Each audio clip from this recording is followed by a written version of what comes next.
ഖുർആനെ കുറിച്ച് പറയുമ്പോൾ മക്കയിൽ അവതരിപ്പിക്കപ്പെട്ട പരിശുദ്ധ ഖുർആനിലെ സൂറത്തുകൾ പരിശോധിച്ചാൽ അതിൻ്റെ ഒരു പ്രധാനപ്പെട്ട ഒരു പ്രത്യേകത നമ്മൾ കാണുന്നത് പൂർവ്വകാല പ്രവാചകന്മാരുടെ കഥകൾ വളരെ വിശദമായി മക്കീ സൂറത്തുകളിലുണ്ട്. ഇത് പലപ്പോഴും മിഷനറിമാർക്കൊന്നും അറിയാത്തൊരു കാര്യമാണ്. അവർ ഖുർആനെ വിമർശിച്ചിട്ട് പറയുന്നത് വെച്ചാൽ ഖുർആനിൽ പൂർവ്വകാല നബിമാരെ പറ്റിയുള്ള കഥകളൊക്കെ ബൈബിളിൽ നിന്ന് കോപ്പി അടിച്ചതാണ്. കാരണം മദീനയിൽ ജൂതന്മാരുടെ കൂടെയായിരുന്നു നബി സല്ലല്ലാഹു അലൈഹി വസല്ലമയുടെ താമസം. അപ്പോൾ അവരിൽ നിന്ന് കിട്ടിയ കഥകളാണെന്നൊക്കെ അവർ ആരോപിക്കും. സത്യം പറഞ്ഞാൽ പൂർവ്വ പ്രവാചകന്മാരെ പറ്റിയുള്ള പരിശുദ്ധ ഖുർആനിൻ്റെ കഥനങ്ങൾ അധികവും മക്കയിൽ അവതരിപ്പിക്കപ്പെട്ട സൂറത്തുകളിലാണ്. പ്രബോധനത്തിൻ്റെ ആദ്യ വർഷങ്ങളിൽ അവതരിപ്പിക്കപ്പെട്ട സൂറത്തുകളിലാണ്. യഹൂദരുമായോ ക്രൈസ്തവരുമായോ നബി സല്ലല്ലാഹു അലൈഹി വസല്ലമക്ക് ഒരു സമ്പർക്കവുമില്ലാത്ത കാലത്ത് അവതരിപ്പിക്കപ്പെട്ട വചനങ്ങളിലാണ് യഥാർത്ഥത്തിൽ പൂർവ്വ പ്രവാചകന്മാരുടെ ചരിത്രങ്ങളിൽ നല്ലൊരു ശതമാനം. ഇപ്പോൾ നമ്മൾ ഖുർആൻ എടുത്ത് നോക്കിയാൽ ഇപ്പോൾ 10ാമത്തെ അധ്യായം മുതൽ നമ്മളിപ്പോൾ സൂറത്തുൽ അൻആം 6ാമത്തെ അധ്യായം സൂറത്തുൽ അൻആം എന്ന് പറഞ്ഞാൽ മക്കയിൽ അവതരിപ്പിക്കപ്പെട്ട സൂറത്താണ്, സുദീർഘമായ സൂറത്താണ്. ആ സൂറത്തിൽ 18 നബിമാരെ പറ്റി പറയുന്നുണ്ട്.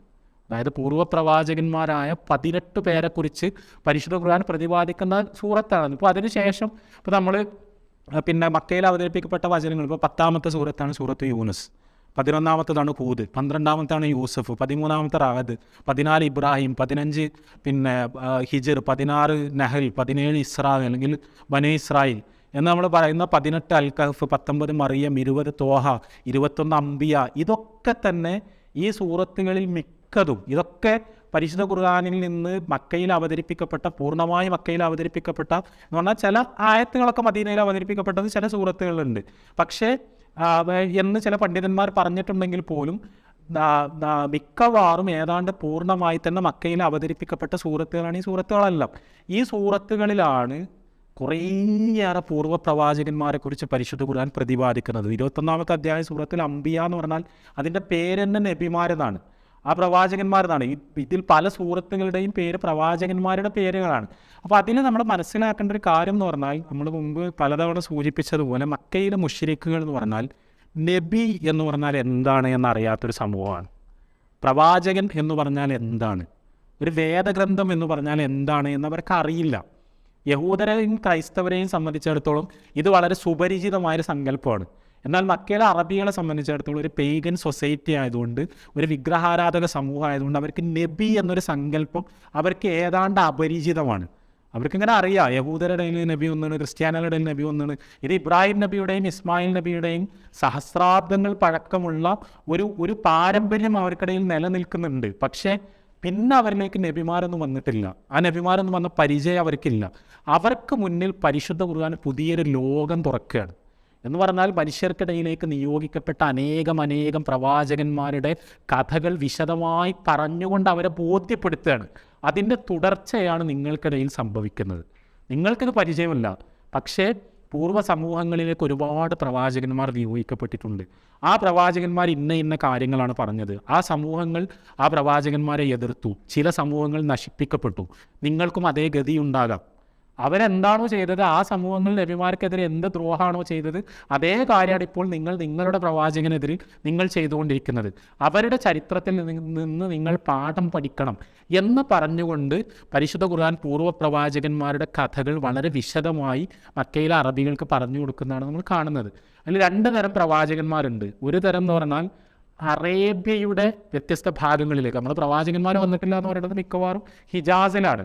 അതേസമയം ഇപ്പോൾ ഹൂദ് നബി അലൈഹി സ്വലാത്തു വസ്സലാം, സോലിഹ് നബി അലൈഹി സ്വലാത്തു വസ്സലാം, ഇതൊക്കെ അറേബ്യയിലേക്ക് മുമ്പ് നിയോഗിക്കപ്പെട്ട പ്രവാചകന്മാരാണ്. വളരെ മുമ്പ്, അതായത് ആ ഒരു സഹസ്രാബ്ദങ്ങൾക്ക് മുമ്പ്, അതായത് ഇബ്രാഹിം നബിക്കൊക്കെ മുമ്പ് നിയോഗിക്കപ്പെട്ട പ്രവാചകന്മാരാണോ അല്ലേ എന്നുള്ള വിഷയത്തിനുള്ള ചർച്ചയൊക്കെ ഉണ്ടെങ്കിലും അവർ വളരെ നേരത്തെ നിയോഗിക്കപ്പെട്ട പ്രവാചകന്മാരാണ്. അവർ അറേബ്യൻ പ്രവാചകന്മാരാണ്.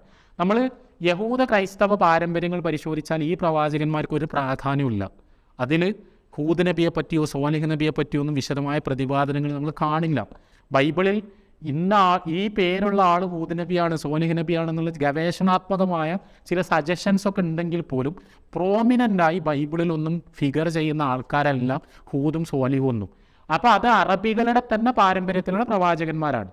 അതോടൊപ്പം പരിശുദ്ധ ഖുർആൻ ഇബ്രാഹിം നബിയെ പറ്റി സംസാരിക്കുന്നു, ഇസ്മായിൽ നബിയെ പറ്റി സംസാരിക്കുന്നു.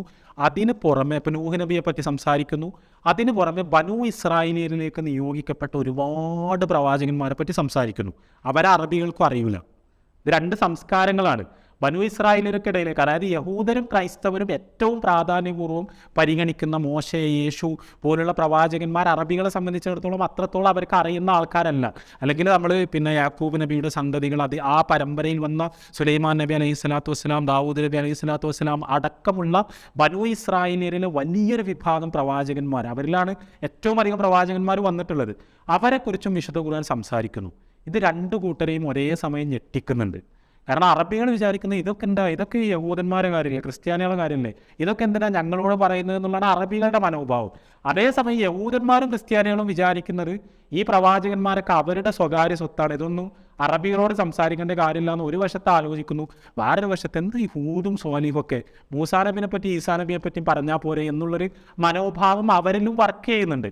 ഖുർആൻ ചെയ്യുന്നത് അന്ന് വരെ ചരിത്രത്തിൽ ഇല്ലാത്ത വിധം ഈ വേർതിരിവുകൾ മുഴുവൻ മായ്ച്ചു കളഞ്ഞുകൊണ്ട് ലോകത്തിൻ്റെ വ്യത്യസ്ത ഭാഗങ്ങളിലേക്ക് നിയോഗിക്കപ്പെട്ട പ്രവാചകന്മാർ മുഴുവൻ ഒരേ ദൗത്യത്തിൻ്റെ വാഹകരും ഒരേ ആദർശ സഹോദരങ്ങളും അവരിൽ മുഴുവൻ വിശ്വസിക്കേണ്ടത് മുസ്ലിങ്ങളുടെ ബാധ്യതയുമാണ് എന്ന് പ്രഖ്യാപിച്ചുകൊണ്ട് ഇവരെ മുഴുവൻ ഒരുമിപ്പിച്ച് നിർത്തുന്ന പുതിയൊരു ലോകവീക്ഷണം പ്രദാനം ചെയ്തുകൊണ്ടാണ് യഥാർത്ഥത്തിൽ പരിശുദ്ധ ഖുർആൻ അറബികൾക്കിടയിൽ അവതരിപ്പിക്കപ്പെടുന്നത്. ഇത് വളരെ പ്രധാനപ്പെട്ട ഒരു കാര്യമാണ്.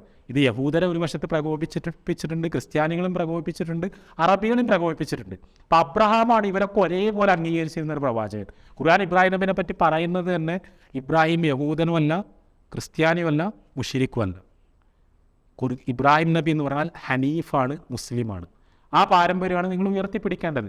അതേസമയം യഹൂദന്മാരെ സംബന്ധിച്ചിടത്തോളം ഖുർആനിലെ ഏറ്റവും അധികം വിശദീകരിക്കപ്പെട്ട കഥ എന്ന് പറഞ്ഞാൽ, ഏറ്റവും അധികം തവണ പരാമർശിക്കപ്പെട്ട പ്രവാചകൻ എന്ന് പറഞ്ഞാൽ മൂസാ നബി അലൈഹി സ്വലാത്തു വസ്സലാമാണ്, മോശെ പ്രവാചകനാണ്. അത് യഹൂദ സമൂഹം ആചാര്യസ്ഥാനത്ത് കാണുന്ന പ്രവാചകനാണ്. അത്രയും റെസ്പെക്റ്റ്ഫുള്ളിയാണ് മൂസാ നബി അലൈഹി സ്വലാത്തു വസ്സലാമിനെ പരിശുദ്ധ ഖുർആൻ മുസ്ലിങ്ങൾക്ക് മുന്നിൽ പരിചയപ്പെടുത്തുന്നത്. ഏതുവരെയെന്ന് വെച്ചാൽ, മദീനയിലൊരിക്കൽ മാർക്കറ്റിൽ ഒരു യഹൂദനും ഒരു സഹാബിയും തമ്മിലൊരു തർക്കം ഉണ്ടായി. ആ തർക്കത്തിനിടക്ക് യഹൂദൻ പറഞ്ഞു, മനുഷ്യരുടെ കൂട്ടത്തിൽ നിന്ന് മോശയെ തെരഞ്ഞെടുത്ത അള്ളാഹുവിനെ കൊണ്ട് ഞാൻ സത്യം ചെയ്യുന്നു എന്ന് പറഞ്ഞു. അപ്പോൾ ഈ സഹാബി പ്രകോപിതനായി. അതായത് റസൂലുള്ളാഹി സ്വല്ലല്ലാഹു അലൈഹി വസല്ലമയുടെ അനുചരനാണ്. പ്രവാചകൻ ജീവിച്ചിരിക്കുന്ന മദീനയിൽ മുഹമ്മദ് നബി സല്ലല്ലാഹു അലൈഹി വസല്ലം ജീവിച്ചിരിക്കെ മൂസാ നബിനെയാണോ മനുഷ്യന്മാരുടെ കൂട്ടത്തിൽ നിന്ന് അള്ളാഹു തിരഞ്ഞെടുത്തതായിട്ട് നീ അവതരിപ്പിക്കുന്നത്? ഇത് എന്ന് പറഞ്ഞിട്ട് ഇവർ തമ്മിൽ പ്രശ്നം ഉണ്ടായി. ആ യഹൂദനെ ഒരു അടിയടിച്ചു ഈ സഹാബി.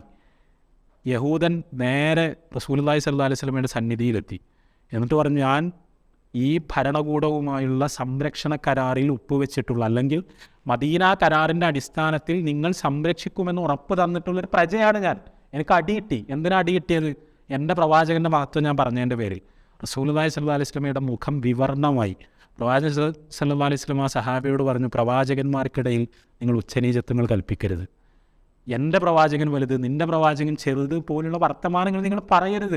എല്ലാ പ്രവാചകന്മാരും അള്ളാഹുവിൻ്റെ പ്രവാചകന്മാരാണ്. എന്നിട്ട് റസൂലുള്ളാഹി സ്വല്ലല്ലാഹു അലൈഹി വസല്ലം പറയാണ്, ലോകാവസാനത്തിൽ കാഹളം മുഴങ്ങുന്ന സമയത്ത് മനുഷ്യരുടെ കൂട്ടത്തിൽ നിന്ന് ആദ്യമായി ഉയർത്തെഴുന്നേൽപ്പിക്കപ്പെട്ട ഞാനായിരിക്കും എന്ന് പറഞ്ഞാൽ മുഹമ്മദ് നബി സല്ലല്ലാഹു അലൈഹി വസല്ലം ആയിരിക്കും. പക്ഷേ ഞാൻ എഴുന്നേറ്റ് നോക്കുമ്പോൾ അള്ളാഹിൻ്റെ അർശിൻ്റെ അടുത്ത് മൂസാ നബി നിൽക്കുന്നുണ്ടാവും.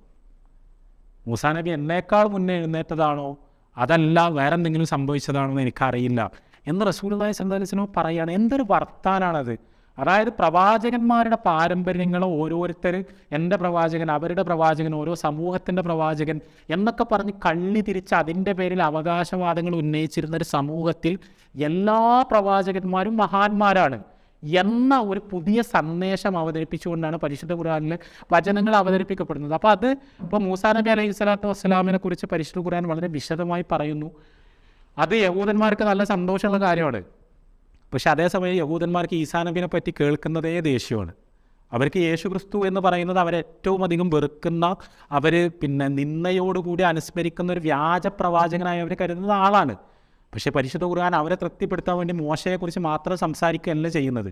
അതേസമയം മൂസാ നബി അലൈഹി സ്വലാത്തു വസ്സലാമിനെ പറ്റി പറയുന്ന പോലെ തന്നെ ഈസാ നബി അലൈഹി സ്വലാത്തു വസ്സലാമിനെ പറ്റിയും പറയുന്നു. അതൊക്കെ മക്കയിലാണ്. ഇതൊക്കെ ഇസ്ലാമിൻ്റെ വളരെ തുടക്കത്തിലാണ്. അതായത് ഇസ്ലാമിൻ്റെ വളരെ വിശദമായ നിയമനിർദ്ദേശങ്ങളൊക്കെ അവതരിപ്പിക്കപ്പെടുന്നതിന് മുമ്പാണ്. ഇപ്പോൾ സൂറത്ത് മറിയം 19-ാമത്തെ സൂറത്ത് വളരെ മനോഹരമായ സൂറത്താണ്. ഈസാ നബി അലൈഹി സ്വലാത്തു വസ്സലാമിനെ പറ്റി അതിസുന്ദരമായ പ്രതിപാദനമാണ്. ആ പ്രതിപാദനങ്ങൾ ഇങ്ങനെ പക്കയിൽ ഇങ്ങനെ മുഴങ്ങുകയാണ്. അതായത് ഈസാ നബിയായിട്ടൊന്നും ഒരു ബന്ധമില്ലാത്ത, ഒരു ക്രിസ്ത്യാനി ഇല്ലാത്തൊരു നാട്ടിൽ മറിയമിൻ്റെയും യേശുവിൻ്റെയും ഒക്കെ മഹത്വം ഇങ്ങനെ നിരത്തുകളിലൂടെ മുസ്ലിങ്ങളുടെ നാവുകളിൽ പ്രവഹിക്കുകയാണ്. അപ്പോൾ ഇത് കണ്ടിട്ട് യഹൂദർ പ്രകോപിതരാകുന്നു, അതേസമയം ക്രിസ്ത്യാനികൾക്ക് സന്തോഷമാകുന്നു. പക്ഷെ അവരുടെ സന്തോഷത്തിന് ആയുസ് ഉണ്ടാകുന്നില്ല. കാരണം അതേ സൂറത്തിൽ പടച്ചവൻ പറയാണ്, അള്ളാഹ്ക്കൊരു കുട്ടി ഉണ്ടായി എന്ന് പറഞ്ഞാൽ ആകാശവും ഭൂമിയും പൊട്ടിപ്പൊളരുന്ന വർത്താനാണ്. അത് നിങ്ങൾ പറയരുത്. ഈസാ നബി എന്ന് പറഞ്ഞാൽ അള്ളാഹിൻ്റെ ദാസനാണ്, അള്ളാഹിൻ്റെ ദൂതനാണ്, അല്ലാതെ അള്ളാഹുവിൻ്റെ പുത്രൻ എന്ന് പറയുന്ന ഒരു സംഭവം ഇല്ല. അവിടെ ക്രിസ്ത്യാനികളുടെ വിശ്വാസപരമായൊരു വ്യതിയാനം, അതായത് നിലവിൽ പ്രവാചകന്മാരെക്കുറിച്ചൊക്കെ ഉണ്ടായിരുന്ന വ്യാജ സങ്കല്പങ്ങൾ മുഴുവൻ തകർത്തുകൊണ്ട് പൂർണ്ണമായി എന്താണ് യാഥാർത്ഥ്യം എന്ന് ജനങ്ങളെ പഠിപ്പിക്കുന്ന തരത്തിലാണ് പരിശുദ്ധ ഖുർആനിൽ ഈ വചനങ്ങളൊക്കെ അവതരിപ്പിക്കപ്പെടുന്നത്. ഞാൻ സൂചിപ്പിക്കുന്നത് ഈ പ്രവാചകന്മാരുടെ കഥകൾ അത് ഖുർആനിൻ്റെ മക്കീ സൂറത്തുകളുടെ വളരെ പ്രധാനപ്പെട്ടൊരു പ്രമേയമായിരുന്നു. അതുകൊണ്ട് തന്നെ ചില മക്കയിലെ ചില ഖുറൈശി പ്രമുഖരൊക്കെ, ഇപ്പോൾ അൻ-നളർ ബിനുൽ ഹാരിത്ത് എന്നൊക്കെ പറയുന്നത് മക്കയിലെ വളരെ പ്രധാനപ്പെട്ട ഒരു ഖുറൈശി പൗരപ്രമാണിയായിരുന്നു. അയാൾ പ്രവാചകൻ സല്ലല്ലാഹു അലൈഹി വസല്ലമയുടെ ശത്രുവായി തന്നെ തുടർന്ന ആളാണ്. പിൽക്കാലത്ത് ഇസ്ലാമിക രാഷ്ട്രം വധശിക്ഷ കൊടുത്ത ആളാണ്. അൻ-നളർ ബിനുൽ ഹാരിത്ത് റസൂലുള്ളാഹി സ്വല്ലല്ലാഹു അലൈഹി വസല്ലമ ഈ ഇതേപോലുള്ള നബി ചരിത്രങ്ങളൊക്കെ പറയുമ്പോൾ അയാൾ പറയുന്നത്, കഥയല്ലേ, കഥ എൻ്റെ അടുത്ത് ഇത്ര കഥ ഉണ്ട്, എനിക്ക് പേർഷ്യക്കാരെ കഥ അറിയാം, റോമക്കാരെ കഥ അറിയാം, ഞാൻ അവിടെയൊക്കെ പോകുന്നുണ്ട്, ഞാൻ വേണമെങ്കിൽ അതിനേക്കാൾ സുന്ദരമായ കഥകൾ പറഞ്ഞുതരാം, നിങ്ങൾ എനിക്ക് ചുറ്റും ഒരുമിച്ച് കൂടിക്കൊള്ളൂ. അപ്പോൾ ഖുർആൻ അസാത്തീറുൽ അവ്വലീൻ എന്ന് പറയുന്നുണ്ട്. പൂർവികരുണ്ടാക്കിയ ഐതിഹ്യങ്ങളാണ്, കെട്ടുകഥകളാണ് ഖുർആൻ ഈ പറഞ്ഞുകൊണ്ടിരിക്കുന്നത് എന്നൊക്കെ അയാൾ ആരോപണം ഉന്നയിക്കുകയും അയാളെപ്പോലുള്ള ആളുകൾ ചരിത്രപരമായ ഖുർആനിൻ്റെ കൃത്യത ചോദ്യം ചെയ്യാൻ വേണ്ടി കുറേ ചോദ്യങ്ങൾ റസൂലുള്ളാഹി സ്വല്ലല്ലാഹു അലൈഹി വസല്ലമയോട് ചോദിക്കുകയും ചെയ്തു. അപ്പോൾ അവരെ സംബന്ധിച്ചിടത്തോളം ഈ കഥകളൊന്നും അറബികൾക്ക് അറിയില്ല, പൂർവ്വപ്രവാചകന്മാരുടെ കഥകളൊന്നും അറിയില്ല. അതുകൊണ്ട് തന്നെ മക്കക്കാർക്ക് സ്വന്തമായി ചോദ്യങ്ങളൊന്നും ചോദിക്കാൻ കഴിയില്ല. അങ്ങനെയാണ് ഇവർ മദീനയിലെ യഹൂദന്മാരുടെ അടുത്തേക്ക് പോയിട്ട്, എങ്ങനെയെങ്കിലും നിങ്ങളുടെയും കൂടി ശത്രുവാണല്ലോ, നിങ്ങൾക്കും ഇഷ്ടമല്ലല്ലോ, അപ്പോൾ ആ പ്രവാചകൻ എന്ന് പറഞ്ഞ് കടന്നു വന്ന മുഹമ്മദിനൊന്ന് നിലക്ക് നിർത്താൻ എന്താണ് വഴി എന്ന് യഹൂദന്മാരോട് പോയി ചോദിച്ചപ്പോൾ യഹൂദന്മാർ കുറേ ചോദ്യങ്ങൾ പറഞ്ഞു കൊടുക്കുകയാണ്. അങ്ങനെയാണ് യഹൂദന്മാർ പറയുന്നത്, നിങ്ങൾ ചോദിക്ക്, എവിടെ കുറേ നൂറ്റാണ്ടുകൾക്ക് മുമ്പ് അള്ളാഹുവിൽ വിശ്വസിച്ച ഒരു സംഘം യുവാക്കൾ രാജാവിനാൽ പീഡിപ്പിക്കപ്പെട്ടു, അവരൊരു ഗുഹയിൽ അഭയം തേടി എന്ന് പറയുന്ന ഒരു സംഭവമുണ്ട്, ഇതിനെപ്പറ്റി എന്തെങ്കിലും അറിയുമോയെന്ന് പ്രവാചകൻ എന്ന് പറയുന്ന ആളോടൊന്ന് പോയി ചോദിച്ചു നോക്ക് എന്ന് പറയാണ്. അതേപോലെ ലോകം മുഴുവൻ അടക്കി ഭരിച്ചിരുന്ന ഒരു രാജാവുണ്ടായിരുന്നു, ആ രാജാവിനെ പറ്റി അറിയുമോയെന്നൊന്ന് പോയി ചോദിച്ചു നോക്ക്. അതേപോലെ റൂഹിനെക്കുറിച്ച്, ആത്മാവിനെക്കുറിച്ച് അറിയുമോ എന്നൊന്ന് പ്രവാചകനോട് പോയി ചോദിച്ചു നോക്ക് എന്നൊക്കെ യഹൂദന്മാരിങ്ങനെ ഇൻസ്റ്റിഗേറ്റ് ചെയ്യാണ്. അപ്പോൾ അതിൻ്റെ അടിസ്ഥാനത്തിൽ മക്കയിലെ മുശ്രിക്കുകൾ യഹൂദന്മാരിൽ നിന്ന് കിട്ടിയ എഡ്യൂക്കേഷൻ്റെ ബലത്തിൽ കടന്നു വന്നുകൊണ്ട് റസൂലുള്ളാഹി സ്വല്ലല്ലാഹു അലൈഹി വസല്ലമയോട് ഈ ചോദ്യങ്ങൾ ചോദിക്കുകയാണ്. ആ ചോദ്യങ്ങൾ ചോദിച്ചപ്പോഴാണ് പ്രവാചകൻ സ്വല്ലല്ലാഹു അലൈഹി വസല്ലം പറഞ്ഞത്, ഞാൻ നാളെ പറഞ്ഞുതരാം. അതാണ് ചില നിവേദനങ്ങളുള്ളത്. ആ നിവേദനങ്ങളുടെ ആധികാരികത എന്തായാലും അതിലുള്ളത് പ്രവാചകൻ സല്ലല്ലാഹു അലൈഹി വസല്ലം പറയുന്നത്, ഞാൻ നാളെ ഉത്തരം പറഞ്ഞുതരാം എന്ന് പറഞ്ഞു എന്നാണ്. പക്ഷേ നബി സല്ലല്ലാഹു അലൈഹി വസല്ലം ഇൻഷാ അല്ലാഹ് എന്ന് കൂട്ടിച്ചേർക്കാൻ വിട്ടുപോയി. അപ്പോൾ നാളെ ഉത്തരം പറയണമെങ്കിൽ അള്ളാഹിൻ്റെ അടുത്ത് നിന്ന് വഹീ വരണം. ആ വഹീ വന്നാലേ നബി സല്ലല്ലാഹു അലൈഹി വസല്ലം പറയാൻ പറ്റുള്ളൂ. കാരണം ഈ ചോദിച്ച ഒരു ചോദ്യത്തിൻ്റെ ഉത്തരം പ്രവാചകൻ അറിഞ്ഞുകൂടാ. കാരണം നബി സല്ലല്ലാഹു അലൈഹി വസല്ലം സ്വന്തം അറിവിൻ്റെ അടിസ്ഥാനത്തിൽ പറയുന്ന കാര്യങ്ങളല്ല ഇത്. പക്ഷേ ദിവസങ്ങളോളം വഹീ വന്നില്ല എന്ന് പറഞ്ഞാൽ ഒരാഴ്ച കഴിഞ്ഞു, 2 ആഴ്ച കഴിഞ്ഞു, മക്കയിലെ മുശ്രിക്കുകളൊക്കെ പരിഹസിക്കാൻ തുടങ്ങി. അപ്പോൾ പരിശുദ്ധ ഖുർആനിൽ വചനങ്ങൾ അവതരിപ്പിക്കപ്പെട്ടു. ആ വചനങ്ങൾ, അതാണ് നമ്മൾ സൂറത്തുൽ കഹ്ഫ് എന്ന് പറയുന്നത്. ഖുർആനിലെ 18-ാമത്തെ അധ്യായം സൂറത്തുൽ കഹ്ഫ് അതാണ്. ഈ സൂറത്തുൽ കഹ്ഫ് എന്ന് പറഞ്ഞാൽ ഇവരെ ചോദ്യങ്ങൾക്കുള്ള മറുപടിയാണ്. ഇവർ ചോദിച്ച ചോദ്യങ്ങൾക്കുള്ള മറുപടിയായി വളരെ വിശദമായി ഈ സംഭവങ്ങൾ ഖുർആനിൽ വിവരിക്കുകയാണ്. എന്നിട്ട് റസൂലുള്ളാഹി സ്വല്ലല്ലാഹു അലൈഹി വസല്ലമയോട് പറയാണ്, നാളെ ഒരു കാര്യം സംഭവിക്കുമെന്ന് ഇൻഷാ അല്ലാഹ് പറയാതെ പറയരുത്. അത് ഖുർആനിൻ്റെ ദൈവികത വെളിപ്പെടുത്തുന്ന ഒരു കാര്യമാണത്. കാരണം റസൂലുള്ളാഹി സ്വല്ലല്ലാഹു അലൈഹി വസല്ലം സ്വന്തം ഇഷ്ടത്തിന് ഉണ്ടാക്കി പറയുന്നതല്ല. അള്ളാഹുവിൻ്റെ പക്കൽ നിന്ന് വഹീ വന്നാൽ മാത്രമേ റസൂലുള്ളാഹി സ്വല്ലല്ലാഹു അലൈഹി വസല്ലമക്ക് ഖുർആൻ ഓതി കേൾപ്പിച്ചു കൊടുക്കാൻ കഴിയുള്ളൂ. അപ്പോൾ സൂറത്തുൽ കഹ്ഫിൻ്റെ പ്രതിപാദ്യം നമ്മൾക്കറിയാം. ഇതേപോലെ ഗുഹയിൽ അഭയം തേടിയ യുവാക്കളെക്കുറിച്ച് വിശദമായി പറയുന്നു. അപ്പോൾ ആ ചോദ്യത്തിനുള്ള ഉത്തരമായി. അതേപോലെ ദുൽഖർനൈൻ രാജാവ്, ആ രാജാവിനെ കുറിച്ച് വിശദമായി പറയുന്നു. അപ്പോൾ യഹൂദന്മാരാകെ സ്തബ്ധരാവുകയാണ്. കാരണം അവർക്ക് ഒരിക്കലും നബിക്ക് പറയാൻ കഴിയൂല എന്നവർ വിചാരിച്ച കാര്യങ്ങൾ വളരെ ഡീറ്റെയിൽഡായിട്ട് ഖുർആനിൽ വരികയാണ്. പിന്നെ ആത്മാവിനെ കുറിച്ചാണ് ചോദിച്ചത്. ആത്മാവിനെ പറ്റിയുള്ള ഖുർആൻ്റെ ഉത്തരം എന്താ വെച്ചാൽ അതിനെപ്പറ്റി ആർക്കും അറിയില്ല, പഠിച്ചവന് മാത്രമേ അറിയുള്ളൂ എന്നാണ്. ഈ ചോദ്യത്തിനുള്ള ഉത്തരമാണ് ശരിക്കും യഹൂദരെ ശരിക്കും പ്രതിരോധത്തിലാക്കിയത്. കാരണം യഹൂദരെ ഒരിക്കൽ പറഞ്ഞു കൊടുത്തത് എന്താണെന്ന് വെച്ചാൽ, ആത്മാവിനെ പറ്റി ചോദിച്ചാൽ അതിന് ഉത്തരം കിട്ടേണ്ടത് പ്രവാചകന്മാർ പറയുന്ന ഉത്തരം ഞങ്ങൾക്ക് അറിയില്ല, അള്ളാഹ്ക്ക് മാത്രമേ അറിയുള്ളൂ എന്നാണ്. ആ ഉത്തരം കിട്ടൂ. അതിനപ്പുറത്തുള്ള ഒരു ഡീറ്റെയിലിംഗ് ഒക്കെ പോവുകയാണെങ്കിൽ അതൊരു കള്ളപ്രവാചകനാണെന്നാണ് അതിൻ്റെ അർത്ഥം. ആത്മാവ് എന്ന് പറഞ്ഞാൽ മനുഷ്യൻ്റെ ബുദ്ധിക്ക് അങ്ങനെ ഗ്രഹിക്കാൻ കഴിയുന്ന ഒരു കാര്യമല്ല. അപ്പോൾ ഈ ചോദ്യം തന്നെ ശരിക്കും ഒരു എന്താ പറയുക, ഒരു കെണിയാണ്. കാരണം ആത്മാവിനെ പറ്റി ഞങ്ങൾക്ക് പറഞ്ഞു തരൂ എന്ന് പറയുമ്പോൾ പ്രവാചകൻ ശരിക്കും എന്താ ചെയ്യേണ്ടത്? ആത്മാവിനെ പറ്റി വിശദമായി പറഞ്ഞു കൊടുക്കുകയാണ് ചെയ്യേണ്ടത്. പക്ഷേ ഖുർആൻ എന്താ പറയണത്?